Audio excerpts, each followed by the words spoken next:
welcome to Find Out Nation. I'm one of your hosts, Jamie. I'm one of your hosts, Nicole. And we're here to talk about what happens when a nation has already started fucking around. Like at this point, we are way down the path. Like, we're definitely at the finding out path. Yes. But yes. Before we start discussing, Nicole. Yeah. You gave us the joyous news last week that we are over a year. We're closer to midterms than we are away from the last election. It's true. Where are we now? What are our numbers? We are 373 in. Okay. The administration. That's a nice big number. I love it. Yes. And we are 278 away from the midterms. Excellent. That's like 100 days. I feel like it's good. Yeah. I feel happy with those numbers. Yeah. I do too. We're getting closer and closer. We're getting closer and closer. I love it. Yes. Do we have any golf updates? It hadn't changed since last time. So I'm like, yeah, fuck it. Yeah. Yeah. Fuck it. Okay. All right. Well, that's good. This weekend was rough. Yeah, it was. It was. When we recorded our last podcast, of course, we had experienced the Renee Good shooting, and we'll just call it murder because that's what it is. And we were catching up with a lot of things that had gone on, Venezuela, several, like the Kennedy Center, a bunch of things that went on.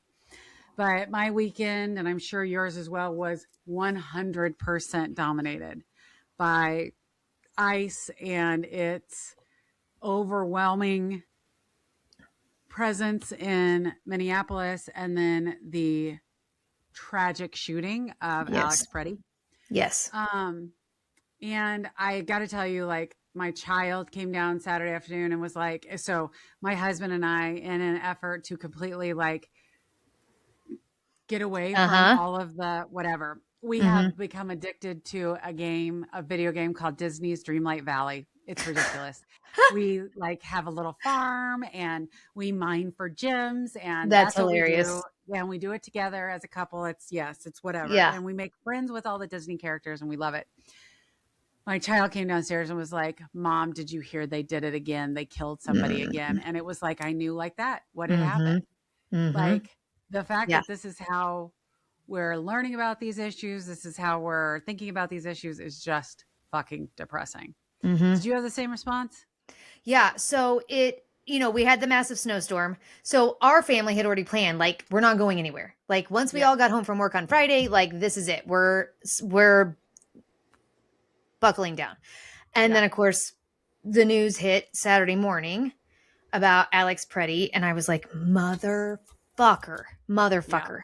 And then it's all I obsessively watched. And, I saw this comment on social media and I was like, oh my God, that's exactly. The person commented and said, remember when we all watched the second tower get hit? That's how I feel today. And I'm like, oh my God. Like, cause I couldn't put words to it. Do you know what I mean? Yeah. Where I'm just, but that was such a, like, when I read that, I'm like, yeah, that's exactly how I'm feeling. Like, yeah, no, this is not Renee Good was not a one-off. Yeah. And I don't want anybody to get like in their feelings about, well, they're outraged because they're white people that are now being murdered, because that's not what this is. Like, it's the fact that they're in cold blood, in broad daylight, murdering American citizens, regardless of their skin color, their gender, whatever. Of that. It's on American fucking streets that this is happening. And I don't know. That comment was I was just like, yeah, that's exactly how I'm feeling. Like, this is like, what the fuck? You know what I mean? I agree with you. And I agree with you on a couple of points here. Number one, I did repost on my social media, my personal social media, about, hey, just because these are the two white people that have been killed, just realize that 8 total people have like died because of ICE in the last, it's in 2026. Yeah. So and we're 28 days in, folks. Right. Like, Jesus Christ.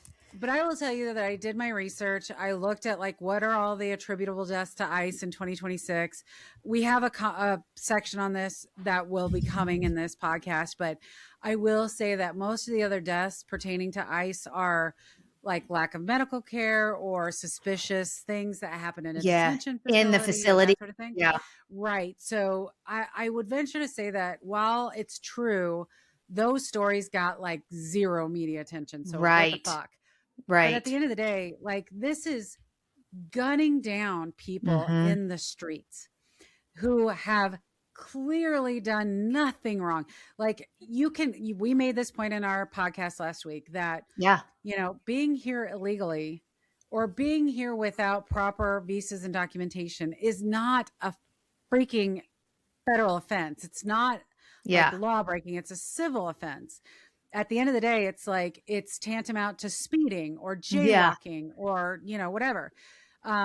So I'm not saying that people that are being detained because of being here, but the reality is that Alex Pretti and Renee Good literally were shot and killed in front of us in the streets. And at least so far, I have not seen that happen. And to your point, and the other point that I really, really agree with you on is that feeling of the second tower falling, because you're exactly right, where the first tower is a fluke. Like, oh, fuck, one plane got this was an over. accident. Or at least because like when they first when the first plane hit, we didn't know it was intentional at that point. It wasn't until the second tower got hit. But even if it was intentional, you were like, okay, but this was a one-off. This is not like, this isn't, it's just like, holy shit, this was a one-off. What the fuck happened?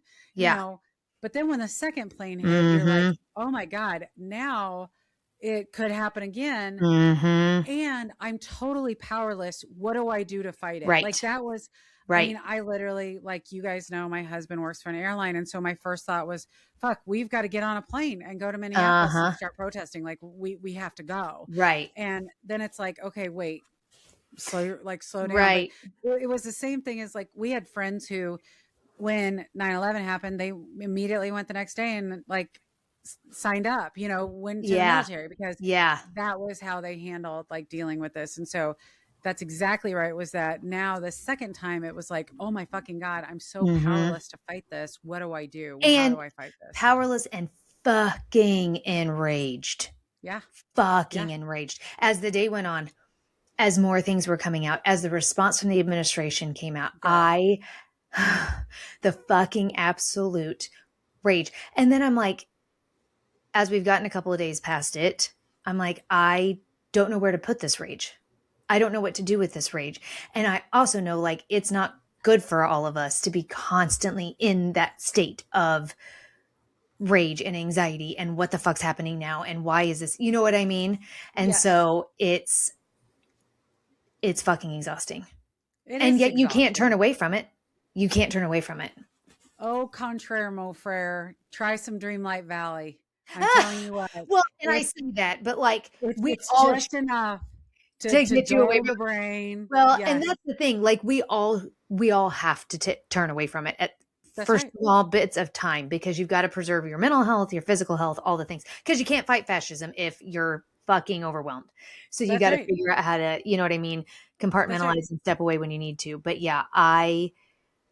between the absolute horror of watching it happen over and over and over again on my feed and on the news, and then the fucking rage at this administration and the response. Well, like I spent 48 hours absolutely enraged. Me too. So let's get into what happened. So for anyone that is living under a rock, Alex Pretti was a 34, 37-year-old ICU nurse that worked for a VA hospital. He was at a protest site filming ICE agents. He was carrying a weapon on him, a gun on him, and had 2 magazines with him, but they were holstered, and he was licensed, and he had a conceal and carry permit. He was filming ICE officers standing next to a woman. They started to get pepper sprayed, and the woman falls down. They shoved her. The ICE agent shoves 2 hands shoves her. Yeah, bitch. It's fucking crazy. Alex Pretti goes to help her up off the ground like a person would, and puts himself between her and them. Yeah, and the ICE agents. And then it was like, they all descended upon him Yep. at once. Yeah. Okay.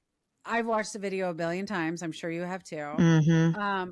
But I heard audio like yesterday for the first time that was like one of the agents going, "Where's the gun? Where's the gun?"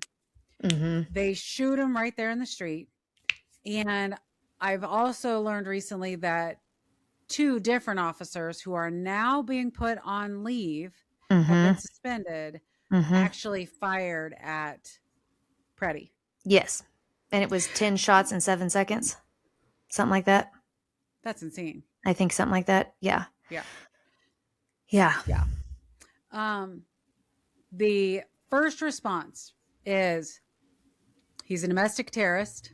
Stephen Miller called him an assassin, a would-be assassin. Kristi Noem came out and like said, "Yep, nobody comes to a protest with a gun."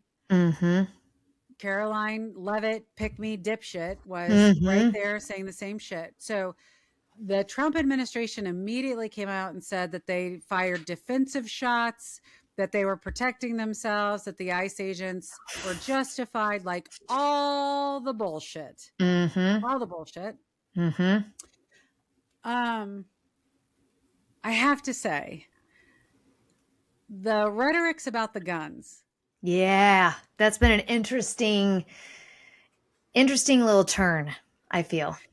I think that is a thing that has really, really pissed me off on bad. So real bad. So yeah, initially the entire administration labeled Pretti as a domestic terrorist, an instigator. He said that they were threatening agents.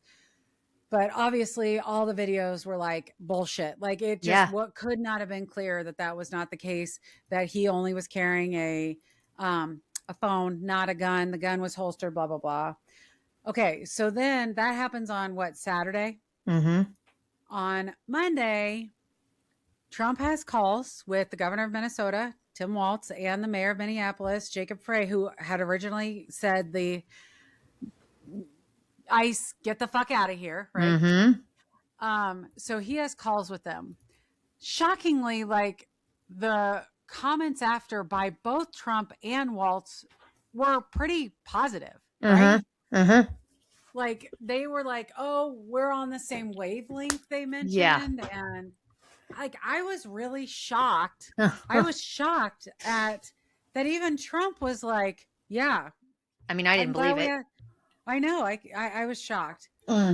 So then at that point, like they start calling, like Caroline Levitt then on Monday starts saying, "Oh, Pretti's death is a tragedy." That, Stephen Miller, he's not a would-be assassin. They like, it's very clear that the reaction of the public, and I hope to God the fact that video evidence totally refutes the story they were saying means now, oh shit, we have to start walking back comments, right?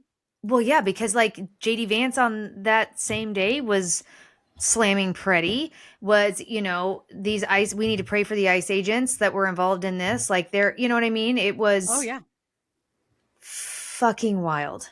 It is wild. It is absolutely wild. Yeah.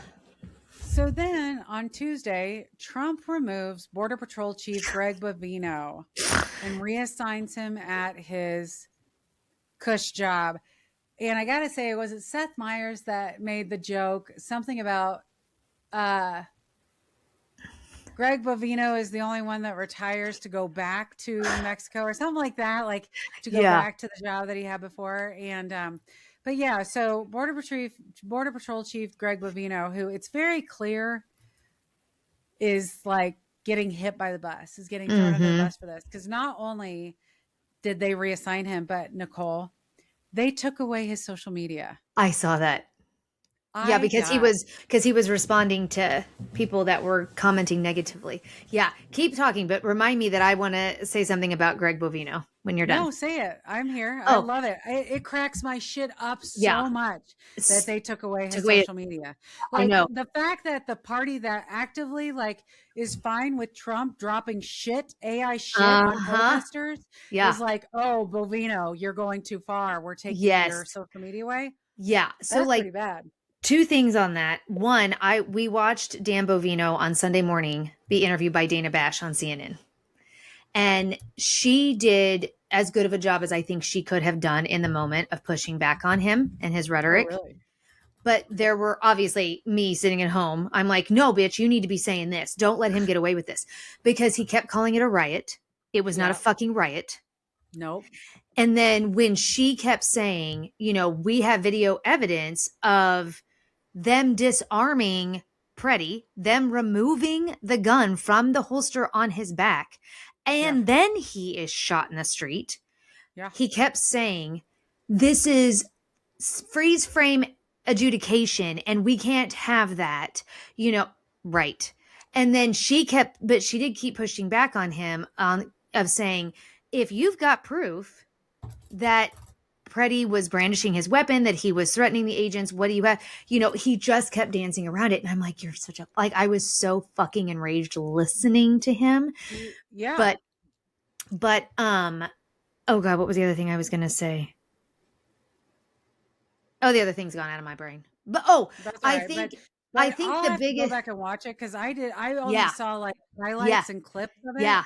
Where it was like CNN was all over it because they're like, damn, Dana Bash handed Greg Bovino his fucking ass. And like, so I mean, they didn't say that. Yeah. So I just got to see like clips of it. Yeah.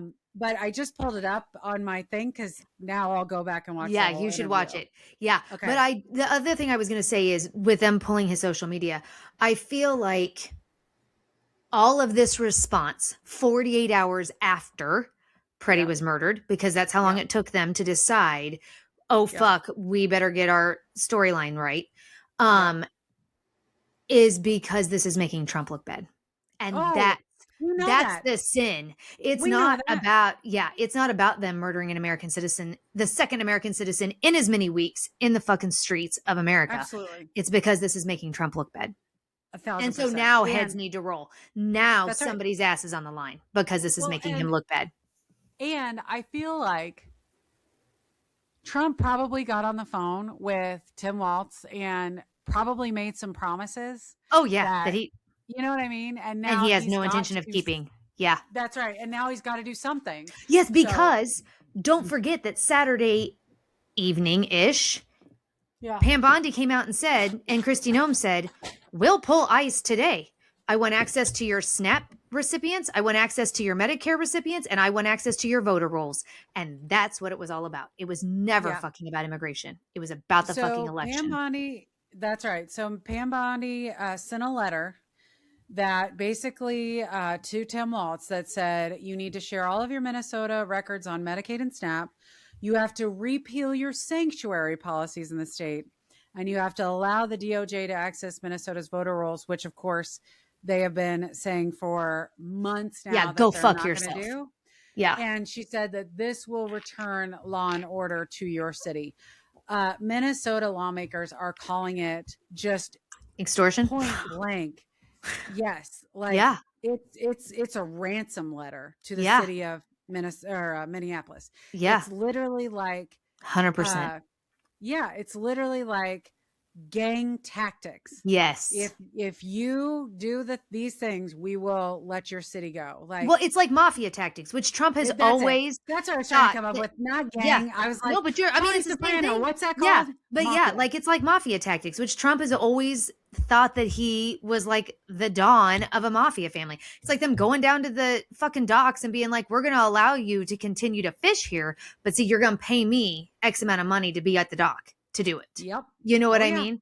It's the fucking shakedown, and it's just goddamn infuriating. It's infuriating. Okay. Speaking of goddamn fucking infuriating, and can I say how much I appreciate the fact that Tim Walz was like, go fuck yourself. You're not getting our voter registration. Like, it's just not going to happen. Yeah. Okay. Speaking of infuriating, once he was a domestic terrorist, he was a would-be assassin rhetoric died. Then it was, and I heard this like by every fucking Republican pundit. Oh God. Every like he showed up with a gun. He knows. Yes. Like the response is going to be escalated. Like, he showed up with a gun. He should have known that he was going to get tackled to the ground and shot. And he should have known. like, yeah. He should have known that, sorry, if you run with a gun, like, everybody knows that if you show up with a gun, or my favorite is, who shows up to a protest with a peaceful protest with a gun? Are you fucking kidding me right now? Yes.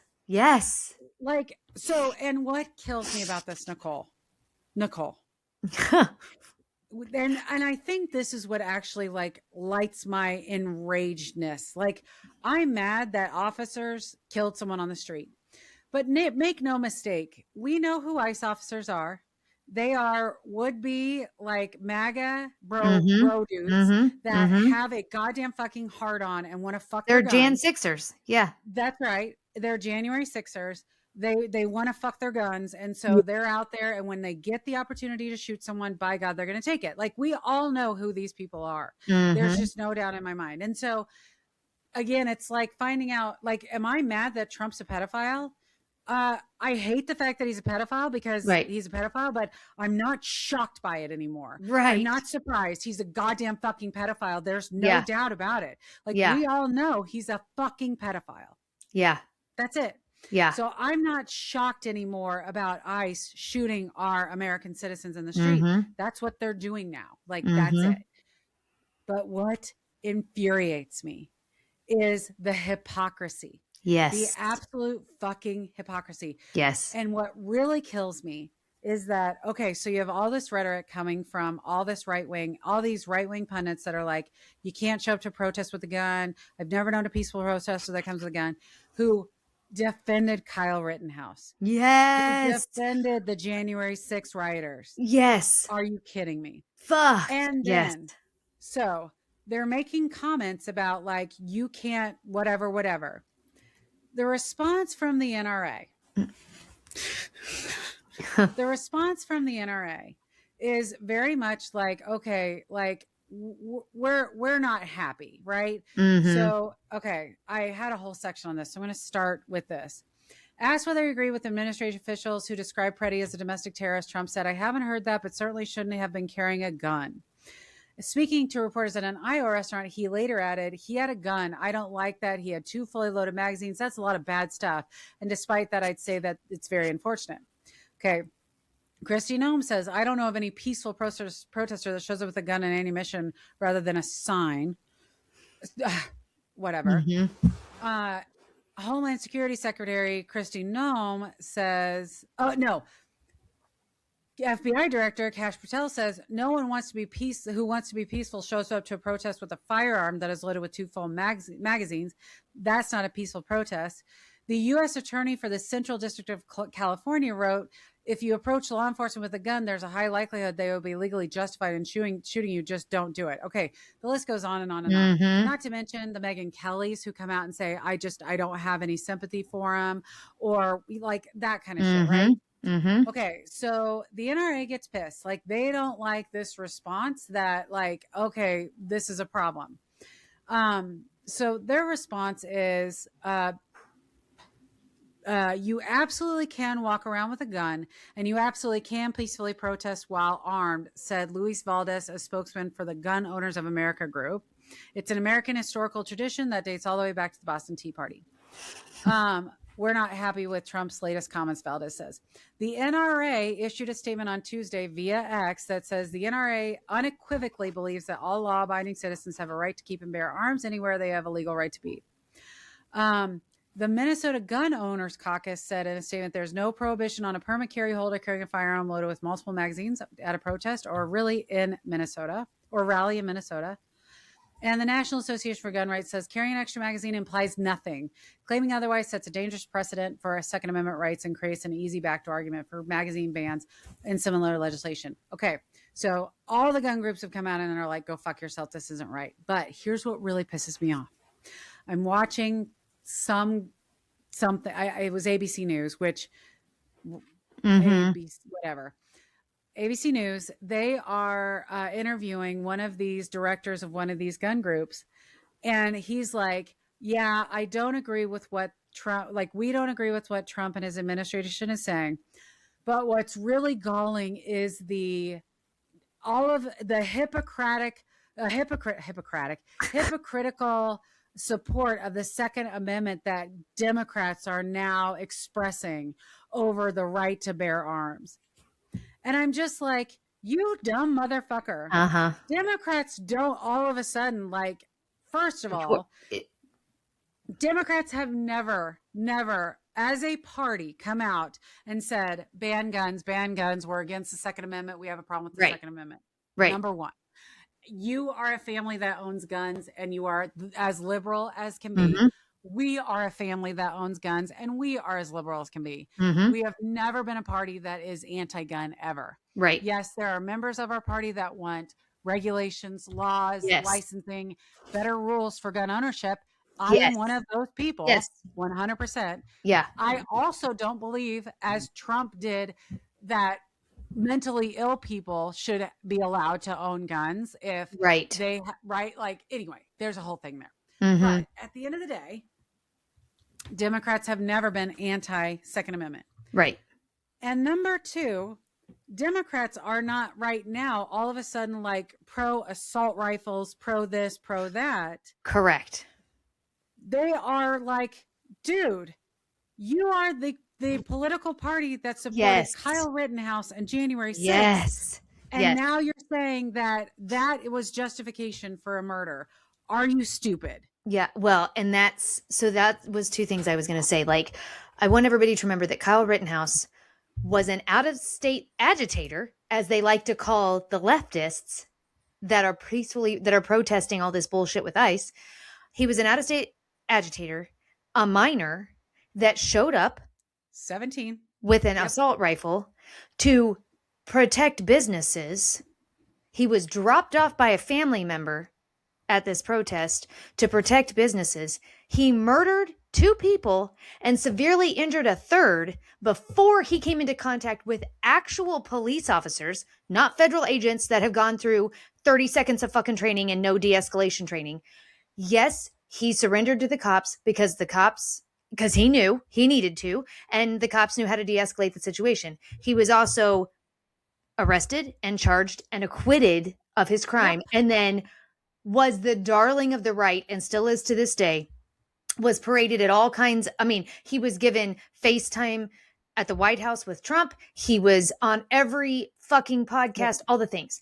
And then on January 6th, this sitting geriatric fucking tool was furious when on January 6th, when he's giving his speech on the mall, because the Secret Service is refusing to allow his supporters through because they're all carrying weapons and the magtometers are going off. And he is standing at the mall saying, let my people through, let my people through. I don't care.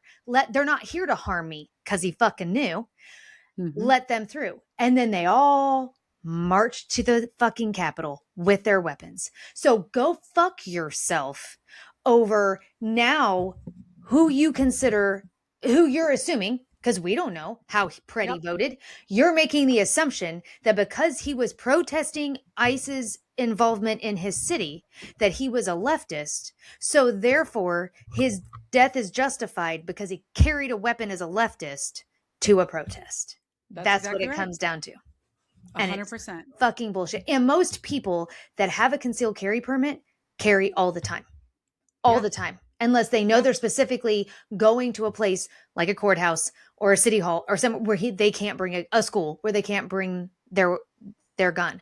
But they carry all the time because they have a concealed carry permit. That's right. That's right. It's just part of their lifestyle, regardless of what they're going and doing. But the hypocritical nature of this, it's infuriating. It's just, and maybe it's so if every test I take, I'm a Hufflepuff.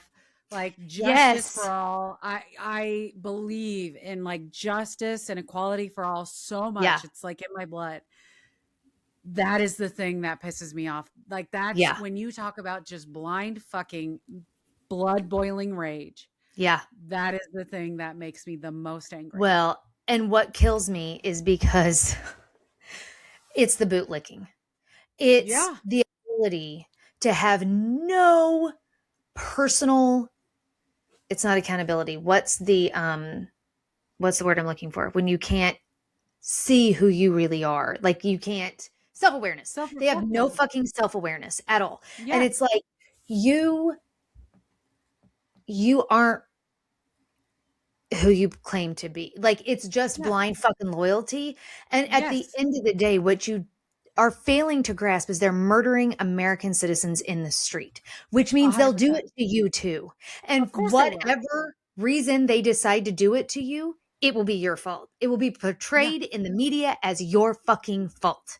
Well, so we talked last week about there was a homicide in my neighborhood. There's a special episode. I have not gotten it out yet. I will do my best to get it out this week. But there was a homicide in my neighborhood where a very clearly a man struggling with mental illness of some type, who we all knew was violent and prone to doing whatever he could do, was and had a huge cache of guns at his home.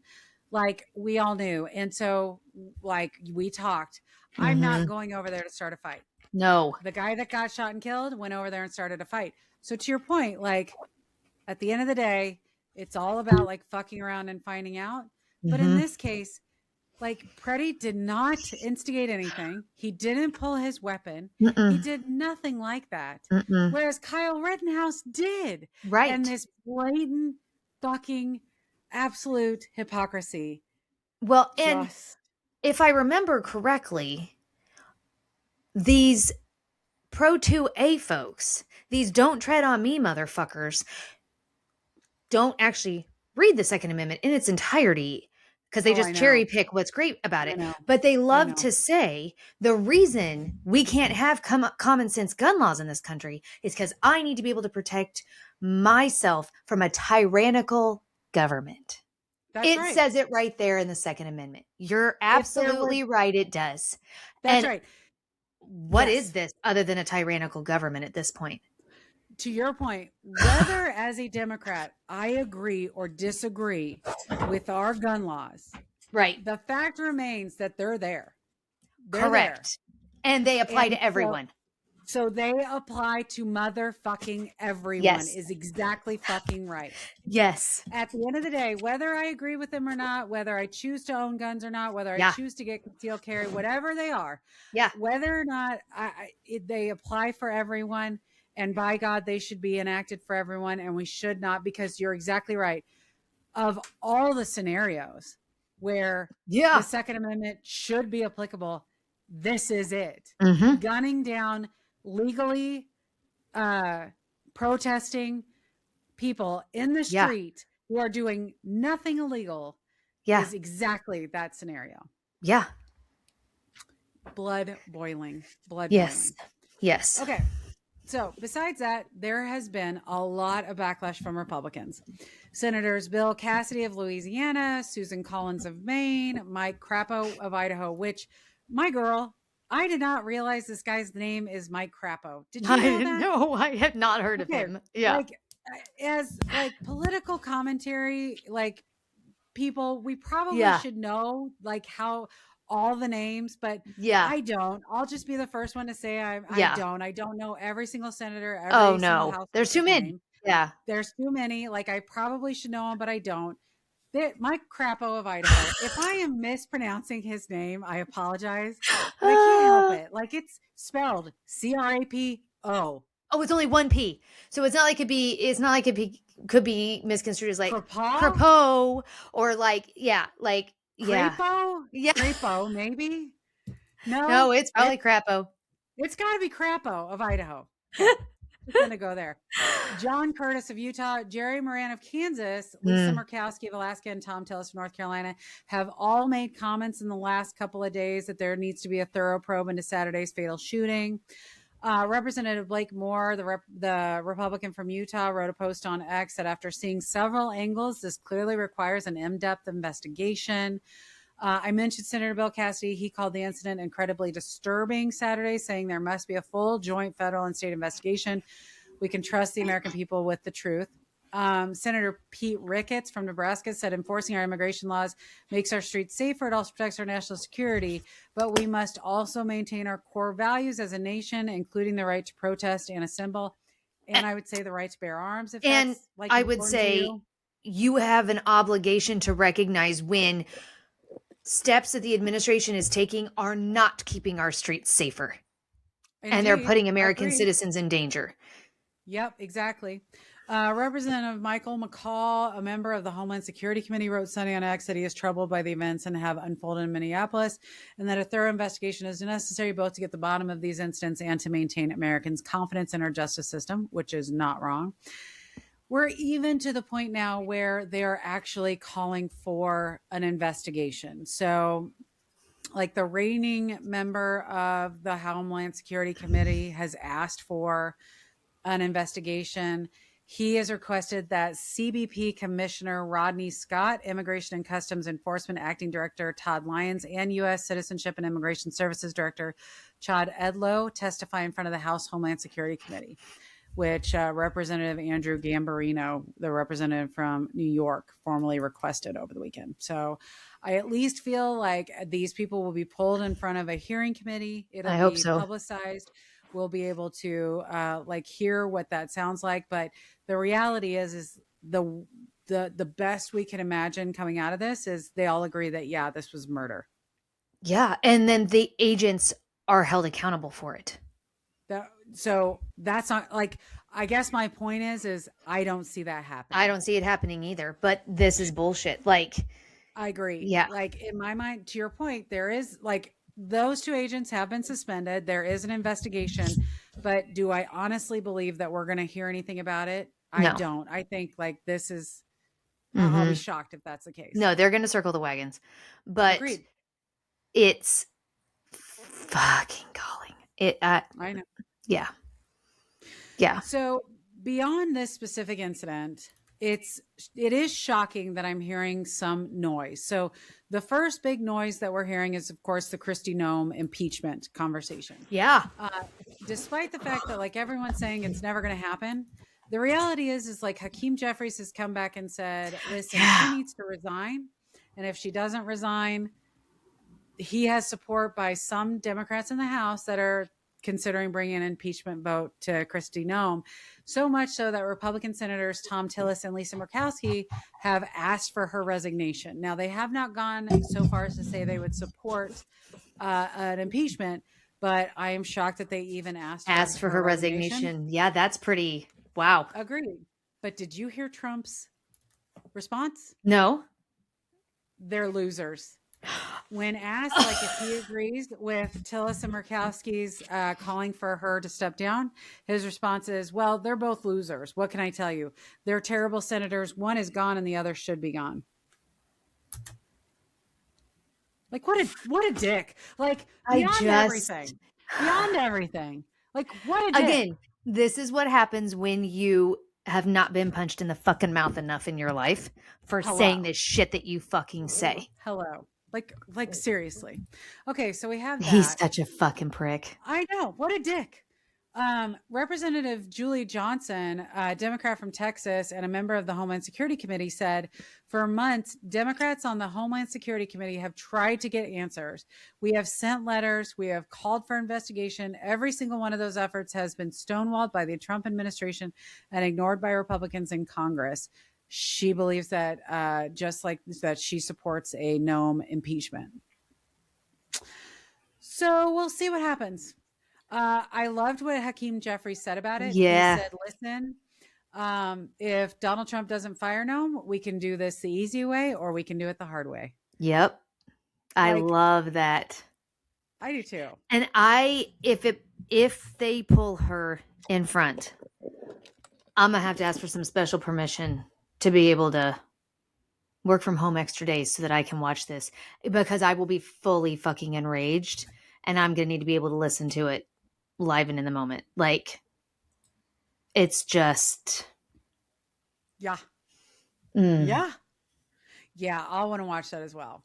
Yeah. Okay. So that was a big thing. The Kristi Noem impeachment has really come out. Whether or not I like you and I both, again, I don't believe that that's actually going to result in anything, but it was interesting. Yeah, I think we both know Bovino is going to be the only one that loses his job over this.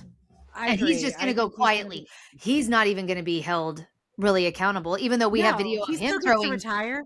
Yeah, even though Yes. we have video of him throwing tear gas at peaceful protesters. Because all at the end of the day, it just comes down to, just like with Renee Good, I'm pissed off that you're recording what I'm doing and you're making it hard for me to be hateful and horrible and follow these orders that we got from Trump. And so I'm going to do everything I can, up to and including killing you, to get you out of my way. Indeed. And to And I'm gonna exert call you, my and authority. I'm going to call you a fucking bitch as I do it. Yep. To exert my authority over you. To show right. you, remind you of who's in charge. Yeah. That's right. Okay. But the other big one. Yeah. That actually has some teeth is the funding bill that's going to come up this weekend. So for those of you who don't know, there is a funding bill that has to get approved in 2 days from today. So January midnight 30th, on Friday, right? On Friday, in order to keep the government running. Just so everyone is aware, in addition, so the bill includes an increase in funding to Department of Homeland Security. Several of us Democrats were pissed off already last week when the House passed this funding bill, which had increased funding for DHS. When, 7-8 Democratic members of the House voted to approve this spending bill. So people were already pissed about this. Then the shooting comes, and now the Senate Democrats are even more pissed off, to the point where Chuck Schumer is saying, hey, listen, we're not going to approve this spending bill. So first, regarding the 7 Democrats that voted for DHS, 7 or 8, I can't remember if it's 7 or 8, but at least one of them, Democratic Representative Tom Suozzi, which again, I should know all their fucking names, but it's okay. Apologies. But he stunned his colleagues with a statement this weekend that apologized for his vote to fund DHS just days earlier. So that was surprising. But Chuck Schumer came out and said that Trump's latest efforts to roll back ICE weren't good enough. He said the fix needs to come from Congress. The public can't trust the administration to do the right thing on its own. In the meantime, I will vote no on any legislation that funds ICE until it is reined in and overhauled, and Senate Democrats are overwhelmingly united on this issue. In addition to DHS, the bill defunds the Department of Defense, Treasury, State, Health and Human Services, Labor, Housing and Urban Development, Transportation, and Education. Okay. This includes the IRS. Yeah. For those of you who don't know, e-file opened on January 26th. Funding is supposed to come for refunds on February 18th is generally like the timing where the first refunds should, at least like banks should be notified of the refunds on the 18th, with the biggest funding coming for PATH Act recipients, which for those of you who don't know, if you are in certain income brackets and getting certain levels of refunds due to like earned income credits and those types of things, you fall into this PATH Act, which tried to limit fraud by delaying funding for those customers until after President's Day. So those first fundings won't come in until February 18th, 20th, really. And so people aren't going to start getting those refunds until that next week. So just worst case scenario, IRS gets defunded. Only essential workers will be required to work with no pay, which I don't know if IRS workers are considered essential workers during this time frame, because like e-files open, right?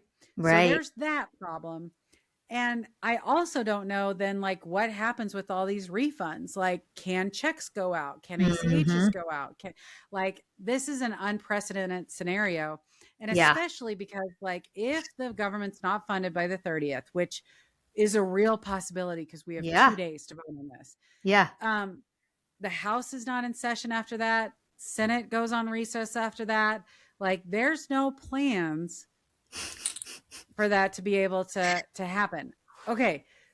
Besides that, there have been a lot of Democrats that have said, so Democrats are divided in some respects because a lot of Democrats and even some Republicans are like, we'll still fund DHS as long as like they agree to wear body cams and they agree to like certain different like uncover their faces. actually Yes, wear identifying exactly. information that says they're a federal agent instead of just like But the in reality, a t-shirt. right. But the reality is, Nicole, and you and I both know this, it's not a lack of videoing that's Correct. causing people Yes, getting gunned down in streets. exactly. Yes. It's not even a wearing the masks that are protecting agents at the end Yeah, of the no, day, it's because training. right. It's training and de-escalations and being able to deal with these types of scenarios. Uh-huh. And it's the fact that they're hiring so many agents that all these agents are bros that want to gun people the fuck down. Like, Yeah. come on. You Yeah. know who these people are. They ideologically, there is no liberal out there that's like, man, I really don't agree with what ICE is doing, Right. but I really need the money, so I'm going to go apply for ICE. Like, I Right. just can't believe No, that there's a huge influx of people that joined ICE not that yet. don't agree with that go fuck immigrants ideology. Right. So the people that are signing up for this job are motherfucking Republicans that are ready to fucking fight and Mm-hmm. hate the left-wing protesters that are Mm-hmm. protesting this. Mm-hmm. And we know that. Like, these are the MAGA of the fucking MAGA. Yeah. Like, that's your problem. So there's no, in my mind, Yeah. these are Trump's Gestapo. There is absolutely no level of provisions you can put into any funding bill other than just either one, you need to train real federal agents and police officers who have mixed ideologies in the ways of dealing with these crowds, Mm-hmm. and not just hire a bunch of new people with guns that are MAGA faithful. Right. There's no compromise here besides we need to get rid of ICE as it is. It needs to be completely overhauled. Yeah, Right? they Do need you to agree? be. No, I agree. They need to be pulled out of every US state and put back at the border of Mexico That's right. and the United States, which is where they're supposed to be. That's Like, right. they're not That's supposed to right. be in fucking Minnesota. They're not supposed to be, you No. know what I'm saying? Like, Or this is Chicago, or even right. LA, or Washington, D.C., Exactly. or New York. They don't belong Yes. in U.S. cities unless you've received a motherfucking call from a governor that says, holy shit, things are out of control. I need your help. Come help us. And like watching Tim Walz call in the National National Guard, Guard. and they came in and are handing out waters, making sure people are safe, have their faces exposed, ensuring people are peacefully protesting, was a staunch difference Because yeah, between ICE agents. yes. Because they took an oath to protect the Constitution and defend the That's right. Constitution. That's right. And you and I both know the National Guard is made up of multiple different ideologies. Yes, The National 100%. Guard is not all a bunch No, of left-wing liberal, no, not at nut all. jobs either. No. Like In they fact, I are, would say it the is majority of them probably are not. agreed. Every single National Guard member I've ever met has Yeah. been a Republican. Everyone. And I'm not trying to pigeonhole anyone because Right. obviously I have not Yeah. met all the National Guardsmen, but I've met my handful. I'm married.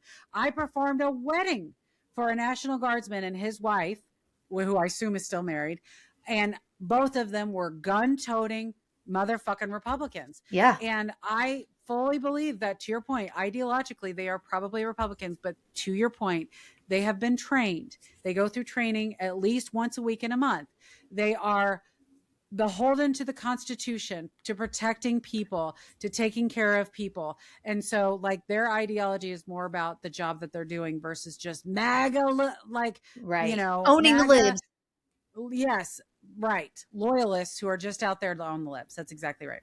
So the funding bill and the government shutdown, Yeah, I think that's going to be will interesting. be reporting on after this. Maybe not. I could be totally wrong. Maybe the Democrats like roll over this weekend and they go ahead and approve the funding bill. But as of right now, at least there's pretty strong wording from Democrats that they are not going to approve that bill. Okay. The one other thing that also came from this was that, and we don't have to talk a lot of time on this, but federal judge in Minnesota that was appointed by George W. Bush ordered that acting ICE director Todd Lyons is to appear on court on Friday around the detainment of Juan Tobe Robles. He was detained by ICE earlier this month, and there has been a hearing about whether or not so he sued for habeas corpus, and he is saying that he should be released. I guess he got arrested on January 8th. No, he got arrested before then. He filed his habeas corpus petition against ICE and DHS officials on January 8th. Minnesota judges, this particular Minnesota judge said they have continuously asked for the DHS lawmakers to show up and attend this habeas corpus petition. It keeps getting delayed and keeps getting delayed and keeps getting delayed. Schlitz writes on Monday that while the defendants have continuously assured the court that they would comply with orders to handle habeas petitions filed by detainees, the violations of these orders have continued. The court acknowledges that ordering the head of a federal agency to personally appear is an extraordinary step, but the extent of ICE's violations of court orders is likewise extraordinary, and lesser measures have been tried and failed.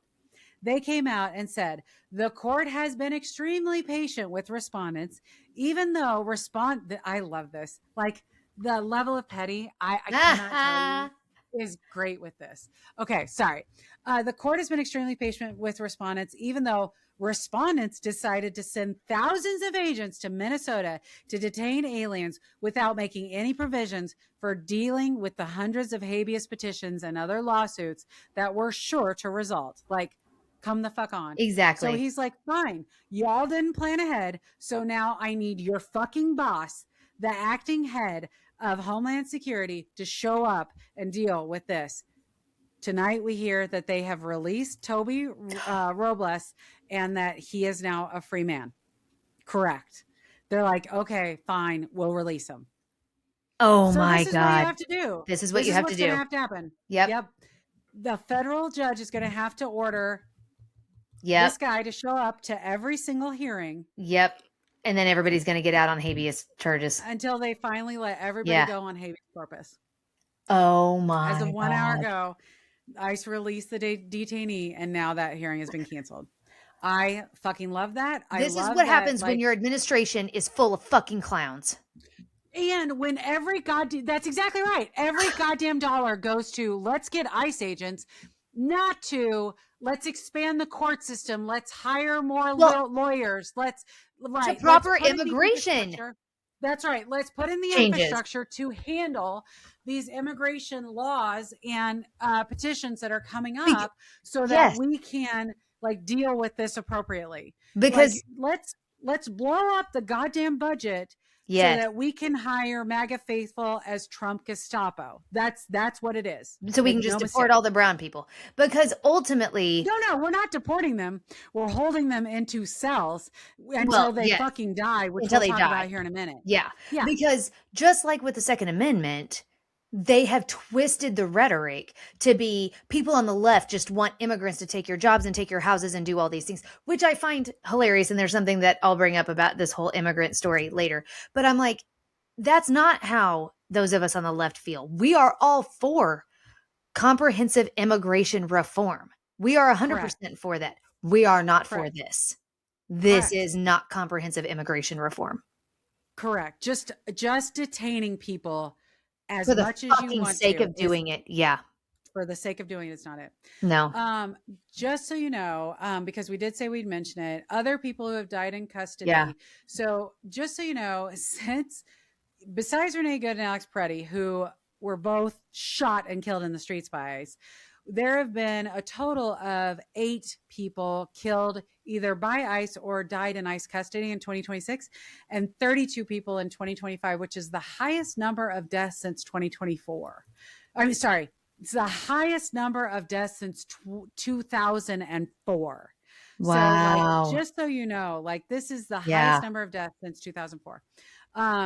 Luis Gustavo Nunez Caceres had a heart attack and didn't receive proper medical care. Geraldo Lunes Campos was killed within an ICE facility when he became disruptive waiting in line for medication. ICE claimed that they sent him back to his cell after that, and then he tried to self-harm or commit suicide, and then they were trying to save him by putting him in a chokehold. An autopsy Oh came my back and said, God. oh yeah, they put him in a chokehold. Mm-hmm. That's an interesting way to Victor, try to save someone's life. I'm just going to say. indeed. Yep, indeed. Victor Manuel Diaz also died at the same ICE facility by apparent suicide that is also being investigated.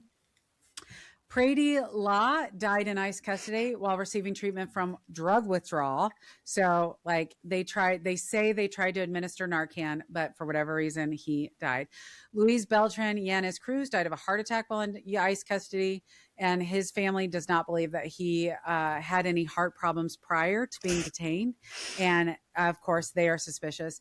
And then Huber Sanchez Dominguez died in an ICE detention center suspiciously, and that is still under investigation. So there are plenty of people that have these same types of stories, but definitely, it's pretty depressing. And we're hearing that ICE has plans for the Super Bowl, right? Yes, that's what I was. Yeah. So, the Independent reported yesterday that ICE will continue to carry out their immigration enforcement operations at the Super Bowl in Santa Clara, on the 8th, despite the shit happening in Minneapolis.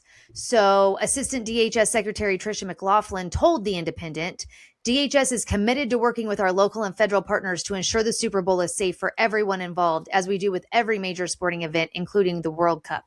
Our mission remains unchanged. We will not disclose future operations or discuss personnel. Super Bowl security will entail a whole of government response conducted in line with the U.S. Constitution. Those who are here legally and are not breaking other laws have nothing to fear. Now, here's what else cracks my shit up. So the Independent reached out to the White House and ICE for further comment, as well as Governor Newsom's office didn't receive responses. So this is the part of this immigrant witch hunt that JD Vance and all of them continue to say, about how the immigrants are here to take your jobs. And the reason you can't afford a house is because the immigrants are buying up all the houses and all this kind of shit. Like, immigrants can't be sucking off the federal tit because they're on all these federal programs that we all know that they can't be on. Right. And yet also be the reason why I can't find a job and I can't buy a house. So the Independent made a point of saying tickets for the Super Bowl were originally priced from $950 to $8,500 a ticket. The cheapest tickets currently available on the resale market are $6,000. So it's unlikely that an undocumented immigrant, I'm not saying that they can't. We all know that they're drug smugglers, so they're probably just rolling around in like wads of cash. So it's not completely out of the realm of possibility that an undocumented immigrant has been able to purchase a ticket. But here's my question. So does that mean now I need to show up with my passport or my real ID or my birth certificate in order to prove that I'm a U.S.? Is that going to be part of, like, my ticket to get into the game is now no longer enough to get into the game? Because I'm going to have to go through fucking ICE pat down before I get to the goddamn gates of the Super Bowl to show my ticket to then go through security to get into the Super Bowl. And you also know that means they're just going to be swarming the fucking bars and restaurants in Santa Clara to look for the folks that are just going to the bars and the restaurants to watch the game because they can't afford a ticket. To your point, it's California. So any reason to send ICE to California, they're going to take. Yes. So 100%. I hope to God this doesn't become another Minneapolis situation, but they are not planning on backing down. But to your point, like, ICE is, I fear more for the World Cup. Like, God, you mentioned it. I fear more with the World Cup because, and while ticket prices are so astronomical in the U.S. for World Cup, I don't see them canceling it. Mm-hmm. God, I would love it if they did. How much of a fuck you would that be for Donald Trump if the FIFA decided to cancel the World Cup in the U.S. because of fears of ICE? Which, God, I would just love that. But to your point, like, ticket sales are too expensive. They're not gonna cancel it anytime soon. But God, I would love that. And I know we're a couple of years away, so lots of things could change. But how great would it be if the Olympic Committee said, "Oh yeah, and we won't allow the Summer Games in LA in 28 either." Oh yeah. Get your fucking shit together, America, because we're not going to do this. Like, yes, 100%. Yeah. Oh, I'd love it. Yeah. But don't worry. Melania Trump is on the case. This fucking twat. I know. She came out this weekend and for the first time ever decided to respond with, we all need to be peaceful. Oh Make my sure God. That when you protest, let's use peaceful protest. Thanks, Melania. Super big help. Yeah. I'm going to need you to sit for you. all the way down, bitch. All the way down. Sit on the floor. Yes. Go to the basement and sit on the fucking floor. Yes, exactly. Yeah, thanks. Yes. That's super helpful. Yeah. Okay. Well, that's a lot going on with ICE. Yes. Other things going on in the world. Trump threatened Iran today. Oh, that's fun. Yeah, that's fun. So Trump warned Iran via social media because all of our diplomatic communications is through social media. Hey, thank you for your attention to this matter. That's what makes it official. Yes, okay, but Trump warns Iran today that they must come to the table ready to negotiate a fair nuclear deal. Also, can I tell you, so Trump posts his thing and uses capital letters at times. Mm-hmm. And then the foreign minister from the Iranian foreign minister responds back in capital letters. Well, they're screaming at each other. These are old people screaming at each other on social media in all caps. Literally. Like grandpas. Yes. Really? We are at the grandpa stage. Yes, 100%. Yeah. Okay. Anyway, I'm so sorry. I just had to say that. No, so, I love it. Yeah. So this was from Reuters. Amid a buildup of U.S. forces in the Middle East, the Republican president who pulled out of World Power's 2015 nuclear deal with Tehran during his first White House term noted that his last warning to Iran was followed by a military strike in June. The next attack will be far worse. Don't make that happen again. That's right. Trump wrote. That's right. He repeated that. What's that? No, I'm just saying that's right. It's going to be bad. It's going to be so much worse. Far worse. You don't even know. Far worse. Yeah. Don't make that happen again. He repeated that a U.S. armada was heading toward the Atlantic. Not the armada, girl. Well, and so right now, U.S. naval forces headed by the aircraft carrier USS Abraham Lincoln was approaching Iran. Two U.S. officials told Reuters on Monday the Lincoln and supporting warships had arrived in the Middle East. So definitely happened. The Iranian foreign minister, which I'm not even going to attempt his name because there's a Q in there for fuck's sake. He warned also on X that Iran's armed forces are prepared with their fingers on the trigger to immediately and powerfully respond to, all caps, any aggression.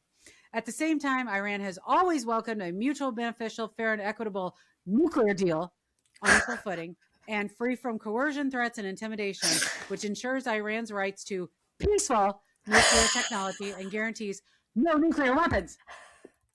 I'm dying. Assumed by my, yes, your dramatic reading. Yeah, your dramatic reading. Know exactly what was. Yes.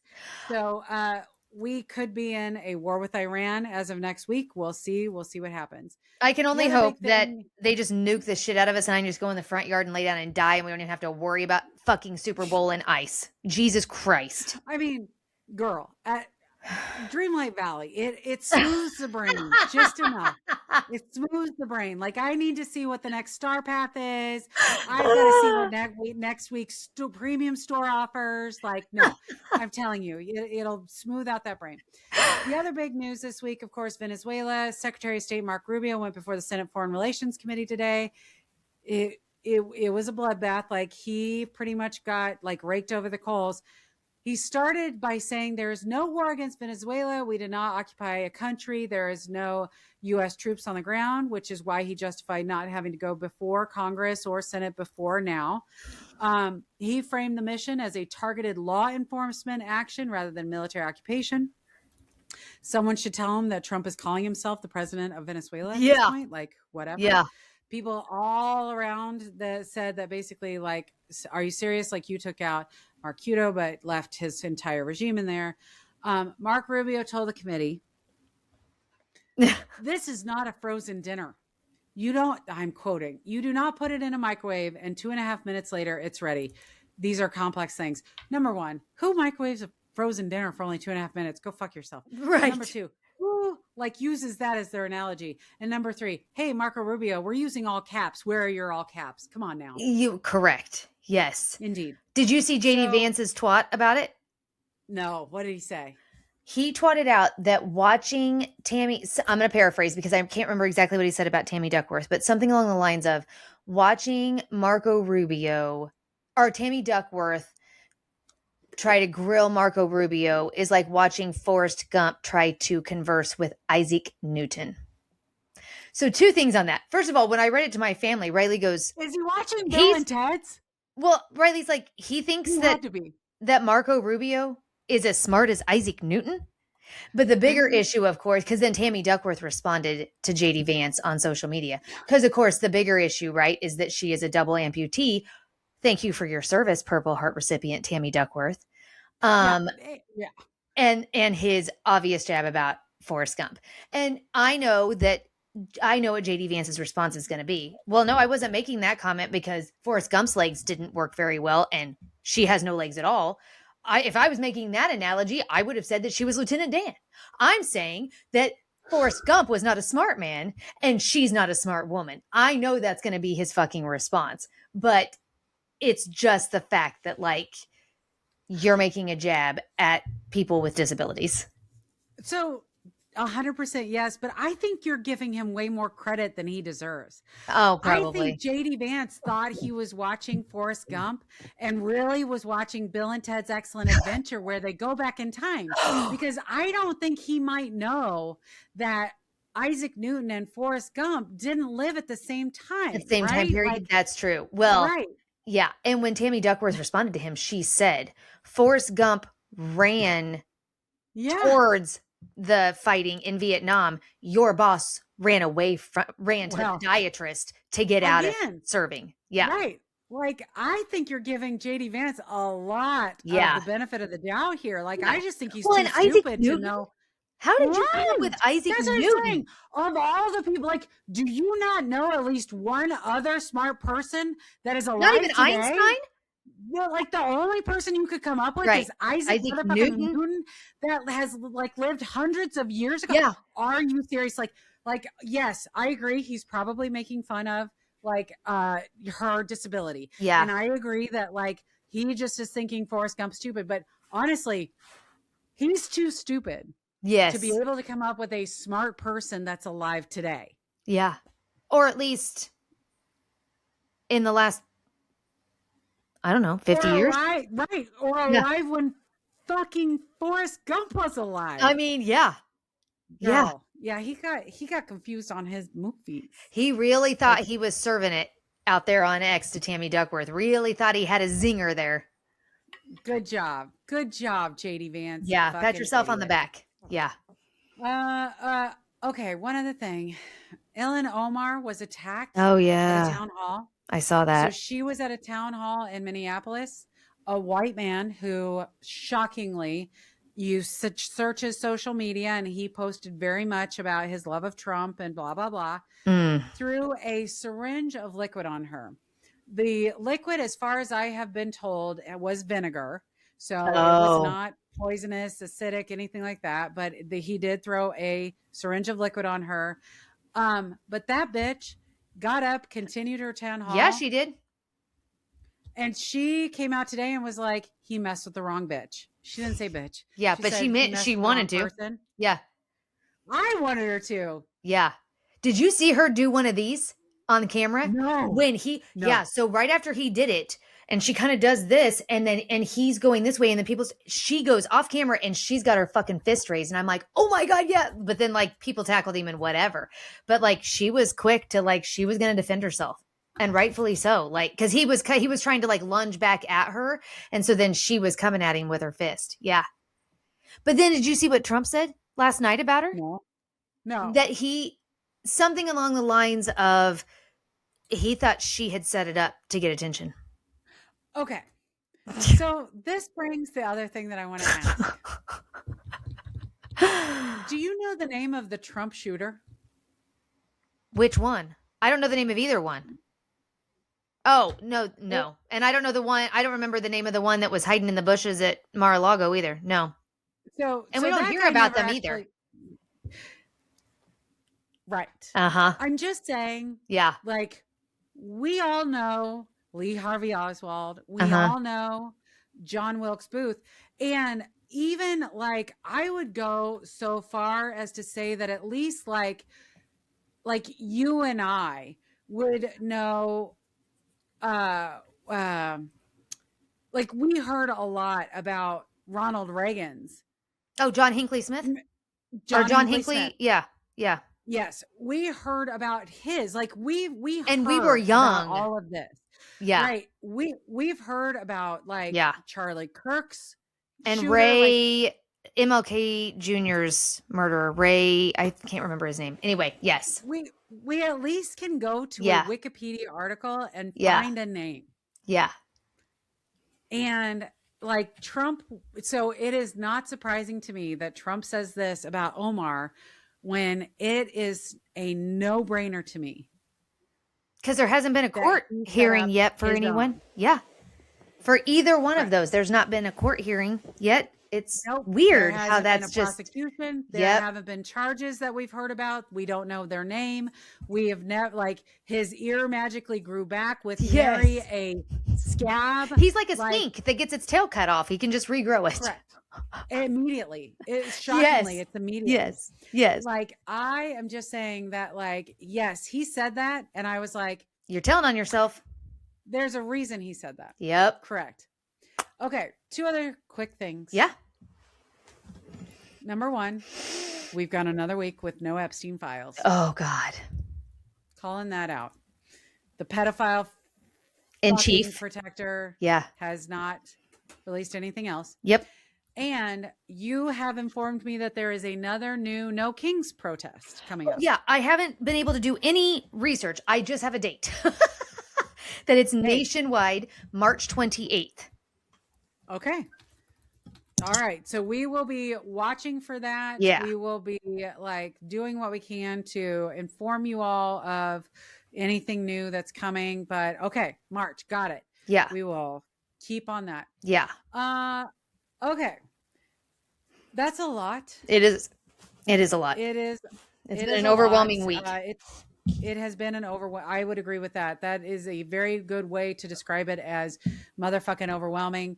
With that said, like, I do want us all to like take care of each other. Yeah. Please try and check in with people. I had a friend of ours, Andrew, who on Monday morning, like, just checked in. How are you doing? And immediately I was like, he wants to make sure that I'm surviving after the weekend that we had. Mm-hmm. Like, it wasn't just a, hey, how's it going? It was very much a, how are you doing? And it felt a little more like, oh God, there are still good people in this world that care about people. So this is me just saying, like, check in on those people that you love. Anyway. And I would also say you still have the right to do things that bring you joy.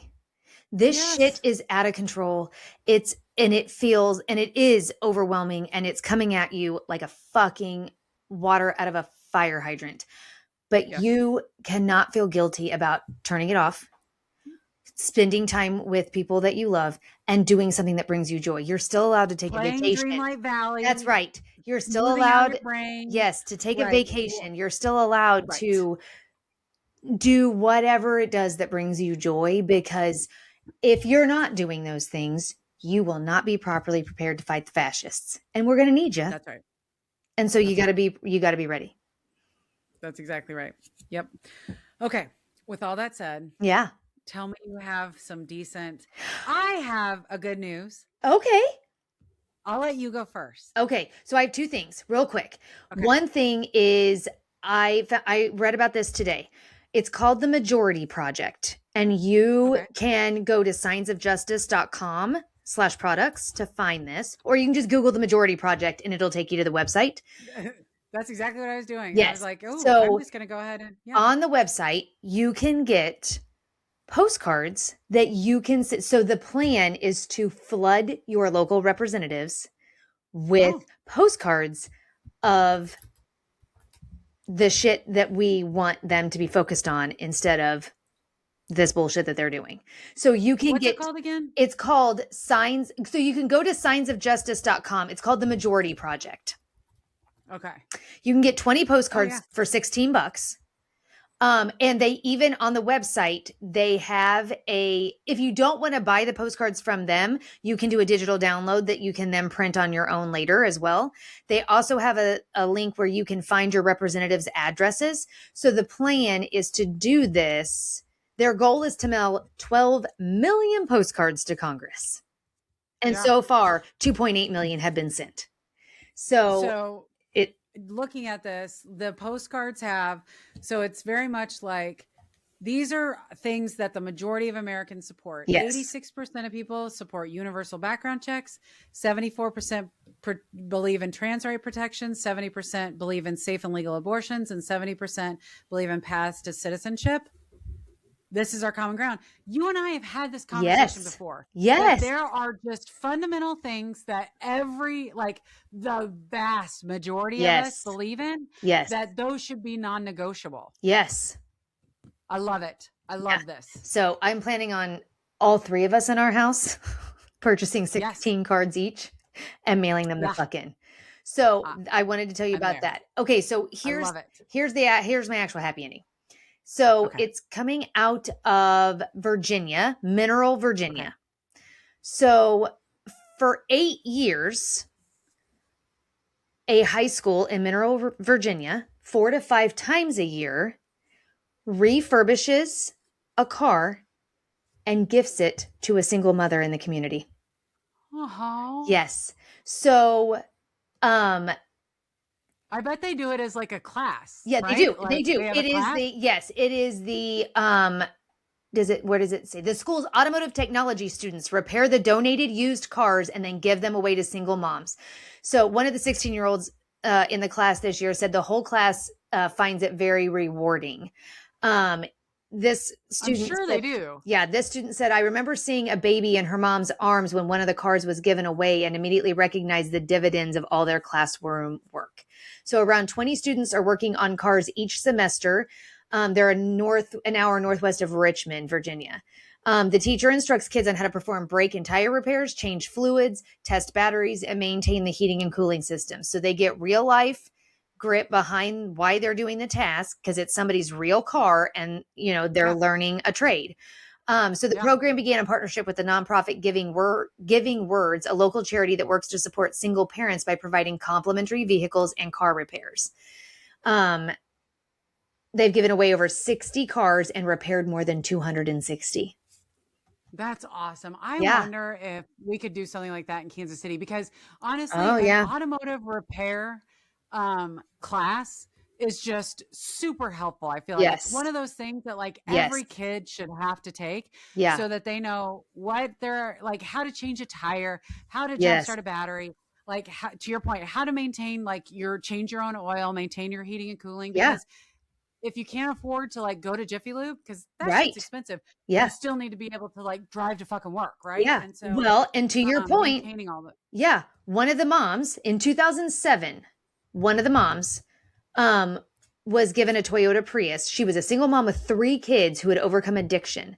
Before she was given the car, she relied on rides from friends and family for all obligations, appointments, and activities that accompany motherhood. Once she received the car, she was able to progress from part-time to full-time work, thanks to a reliable car that got her around and being able to get it repaired and stuff when she needed to. Because we've talked in prior podcasts about our healthcare system and how in rural communities, you need a vehicle because you don't have access to, public transit. Get to doctor's appointments and get to 1000%. So I just thought this is such a cool that is a really cool thing. And to your point, it makes me, so we have a guy that we go to. I lease cars. I like brand new cars. I'm very bougie that way. They are not like luxury vehicles. I just get my regular Mazdas, Volkswagens, whatever. But I have a guy that I go to every single time. I wonder if I could talk to him and see if that's something there's a way to start in our own community, because that would just it's be so fucking cool. I love that. Yeah, it's so cool. And to your point, then people can apply for these cars, and then if you search for a deserving one, and the kids are learning a trade. Yeah. And they're learning how to be involved in their community, and it gives them a huge sense of enjoyment and satisfaction when they see this mom receive the gift. Yeah. That's right. That's exactly right. Yeah. I love that. Okay. You What's ready your for good my news? happy Yeah. ending? Yeah. As of yesterday, Oh God.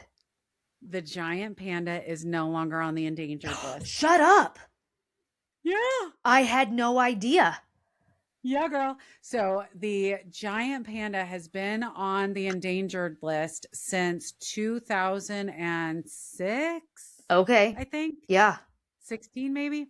And so they have now been reclassified from endangered to vulnerable. I freaking love that because I think the zoos in China were like working really hard to Yes. reproduce, but that's a hard process to do. That's Yes. So, amazing. yes. If you go to the World Wildlife Federation, Yeah. wwf.panda.org, that says that back in the 1980s, there was few as 1,114 pandas in China. The most recent survey said there was like 1,864 pandas living in the wild. They are now, the giant pandas are specifically off the endangered That's list. So I thought that was fucking cool. amazing. I love it. I know. I I know. love I thought it. that was cool. Yes. Yeah.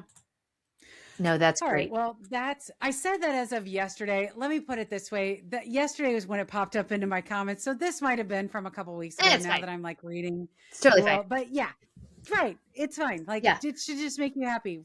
Giant pandas are off the endangered list. Yeah. Like I don't care. I don't give a shit if it was yesterday, today, or 2 fucking weeks ago. It doesn't matter. It's still a true statement. Indeed. All right. Well, this has gone on a long time. This is a very long podcast, It but is. there's a lot that has gone on. And so apologies to all of you because this was longer than we had anticipated. With that said, I hope that you guys are taking care of yourself, taking care of your loved ones. We are very close to the midterm elections. My husband brought in a post from Dean Withers that there was a special election and the Republicans no longer have a majority in the House. That's exciting. Hang on. I don't know if that's true or not. He literally just flashed a phone in front of my face. So I'll be looking. And if so, I might once I publish it, I might flash on the screen. Yes, it's true, whatever. Yeah. Or no, my husband's full of shit. He's a dirty Don't liar. listen to him. Yes. He's a dirty, dirty liar. Exactly. So I'll let you know on the screen right now. But if you're listening to this through wherever you get your podcast, go and look it up and see if the special election actually moved the needle somewhere, because that would be pretty fucking exciting. Yeah, it would. With that said, we love you all. Take care of yourselves. Please like and subscribe this video, and we'll talk to you next week. Bye. Bye.